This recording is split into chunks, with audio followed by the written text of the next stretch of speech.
Hello students, मैं प्रतीक पुरोहित एक बार फिर से स्वागत करता हूं आप सभी का आपके अपने शो खबर जंक्शन में। और आज के इस एपिसोड में हम चर्चा करेंगे भारत की नहीं बल्कि विश्व की सबसे रहस्यमयी झीलों में से एक लोनार झील में। जी हां, लोनार झील फिर से न्यूज में है। क्या है कारण, लोनार झील का निर्माण कैसे हुआ है और लोनार झील को मंगल ग्रह और चंद्रमा पर जीवन से क्यों जोड़ा जाता है, हम इस वीडियो में समझने का प्रयास करेंगे। महाराष्ट्र के बुल्डाना जिले में स्थित लोनार झील विश्व की सबसे रहस्यमयी और विज्ञान के लिए सबसे महत्वपूर्ण झीलों में से एक मानी जाती है। ये झील पूरे विश्व के भूवैज्ञानिकों के लिए एक प्रयोगशाला के समान है, जिस पर नासा के वैज्ञानिकों से लगाकर भारत के और विश्व के कई अन्य देशों के वैज्ञानिकों ने खूब रिसर्च की है। हाल ही में लोनार झील को लेकर एक सरप्राइजिंग, एक आश्चर्यजनक न्यूज आई है, और वो ये है कि 2025 वर्ष के अक्टूबर, नवंबर और दिसंबर 3 महीनों में लोनार झील के जल का स्तर 9 मीटर तक बढ़ चुका है। जी हां, ये जल का स्तर 9 मीटर बढ़ गया है। स्थानीय लोग, यहां तक कि प्रशासन और जो वैज्ञानिक हैं, वो इस चीज को लेकर बहुत ज्यादा आश्चर्य में है कि आखिर इस जल के स्तर के बढ़ने का कारण है क्या। और इसके अतिरिक्त आप देखेंगे कि अलग अलग, चाहे वो प्रिंट मीडिया हो चाहे वो इलेक्ट्रॉनिक मीडिया हो, सभी जगह पर लोनार झील की यह रहस्यमयी न्यूज, ये मिस्टीरियस न्यूज चर्चा का विषय बनी हुई है। हम समझने का प्रयास करते हैं आखिर लोनार झील है क्या और जल के स्तर बढ़ने के पीछे क्यों ये इतना बड़ा चर्चा का विषय बना हुआ है। तो लोनार झील का निर्माण आज से लगभग 5,70,000 वर्ष पहले धरती से तेज स्पीड में एक उल्कापिंड के टकराने के कारण हुआ था। इस कारण इसे क्रेटर झील भी कहा जाता है। इस उल्कापिंड की गति इतनी तेज थी कि जब यह धरती से टकराया तो लगभग 150 मीटर गहरा और लगभग 1.8 किलोमीटर का डायमीटर यानी कि व्यास का गहरा गड्ढा बना। समय के साथ यह गड्ढे में पानी भरा और इसने लोनार झील का एक तरीके से अपन बोल सकते हैं अम्लीय जामा पहना, जिसे हम आज लोनार झील के नाम से जानते हैं। इस लोनार झील का जल पूरा सैलाइन है यानी कि नमकीन है, जिसका पीएच स्तर सामान्य तौर पर 11 से 12 के बीच रहता है। यह जैव विविधताओं से परिपूर्ण झील है। लोनार झील की एक खास बात यह है कि यह विश्व की एकमात्र बेसाल्टिक चट्टान से बनी हुई झील है, यानी कि बेसाल्टिक रॉक से बनी झील है, जो इसे चंद्रमा और मंगल ग्रह पर बने क्रेटर के तुल्य बनाती है, उनके कंपैरिजन में बनाती है। आज से 5 वर्ष पहले भी लोनार झील न्यूज में थी। उस समय इस झील का पानी आप देख सकते हैं गुलाबी कलर में कन्वर्ट हो गया था, यानी कि जो जल है इस झील का वो पिंक कलर का हो गया था। उस समय भी पूरे वर्ल्ड लेवल पे, हमारे राष्ट्रीय स्तर पे ये झील न्यूज में रही थी। और इसके पीछे जब रिसर्च की गई, शोध की गई, तो ये पता लगा कि यहाँ पे एक सूक्ष्म जीवाणु हेलोबैक्टीरिया के कारण इसके जल का रंग गुलाबी हुआ, जो कि गुलाबी रंग का वर्णक यानी कि पिगमेंट स्त्रावित करता है। अब 2025-26 में लोनार झील एक बार फिर से न्यूज में है और इस बार कारण उसके जल के स्तर का बढ़ना है। लोनार झील एक रामसर साइट भी है, आर्द्र भूमि स्थल यानी कि नम भूमि स्थल जिसे कहा जाता है, वेटलैंड जिसे कहा जाता है, वो भी है। यह जैव विविधताओं से भरी हुई है और इसके जल का स्तर लगभग 3 माह में 9 मीटर बढ़ चुका है। इस झील के किनारे कई सारे ऐतिहासिक मंदिर भी निर्मित हैं, स्थित हैं, जो ऑलमोस्ट डूबने की कगार पर आ चुके हैं। इसी के किनारे कई मंदिरों में एक मंदिर है कमलजा देवी मंदिर। उस कमलजा देवी मंदिर के गर्भगृह तक पानी पहुंचने वाला है, यानी कि 15 मीटर तक पानी उसमें पहुंच चुका है।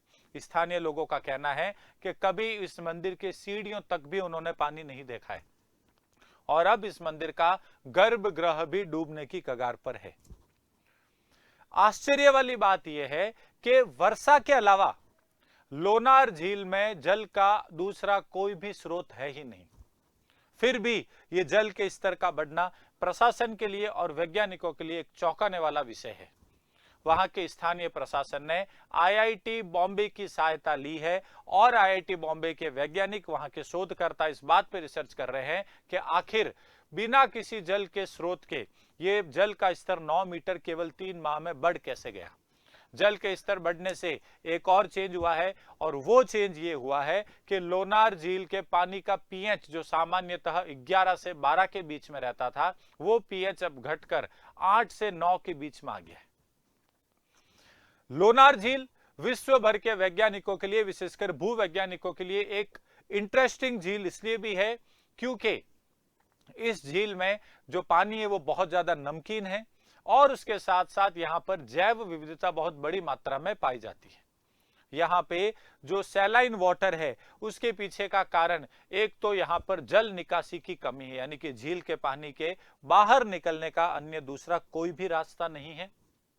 इसके अतिरिक्त वाष्पीकरण की उच्च दर, यानी कि इवेपोरेशन का रेट बहुत ज्यादा है। इस वजह से पानी जो है वो भाप बन जाता है, वाटर जो है वेपराइज हो जाता है, और पीछे जो नमक की मात्रा है वो बढ़ती जाती है, जो इस झील के पानी को नमकीन बनाती है।